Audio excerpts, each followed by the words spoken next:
సందర్భాల్లో మనము ఎక్కువగా తింటుంటాం, అంటే ఓవర్ ఈటింగ్ అయిపోతుంటుంది.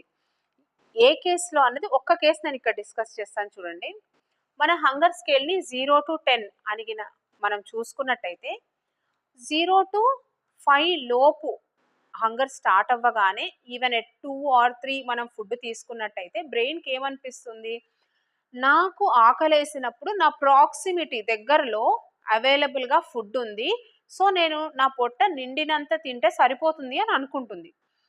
కాకుండా మనము 0-8 స్కేల్ వరకు మన హంగర్ రేజ్ అయ్యేటట్టు ఆర్ 9 ఆర్ 10 వరకు చూసామనుకోండి, అబోవ్ 8 ఆర్ అబోవ్ ఏమనుకుంటుంది? ఓహే! నాకు ఆకలి వేశాక ఇంత ఎక్స్‌టెండ్ అయ్యే వరకు నాకు ఫుడ్ దొరకలేదు. సో, నా ప్రాక్సిమిటీలో ఫుడ్ లేదు. ఇప్పుడు నాకు దొరికింది, నేను స్టోర్ చేసుకోవాలి కూడా. తినడమే కాదు, స్టోర్ గూడా చేసుకోవాలని అనుకుంటుంది. సో, ఆ క్రమంలో వి ఓవర్ ఈట్.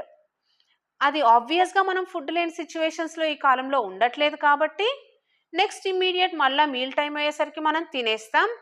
బిఫోర్ సిట్యుయేషన్‌లో ఏదైతే మనం ఓవర్ ఈట్ చేసామో అది బాడీ అంటే బ్రెయిన్ అనుకున్నట్టు బాడీ ఫ్యాట్ కింద స్టోర్ చేసుకొని ఉంటుంది. సో, గమనించండి, ఎప్పుడైతే మన హంగర్ స్కేల్‌లో 0-10లో 2 ఆర్ 3 మాక్సిమం 5 వరకు రీచ్ అయ్యామో అప్పుడు మనం బాడీకి ఏదో ఒక ఫుడ్ ఇచ్చేయాలి.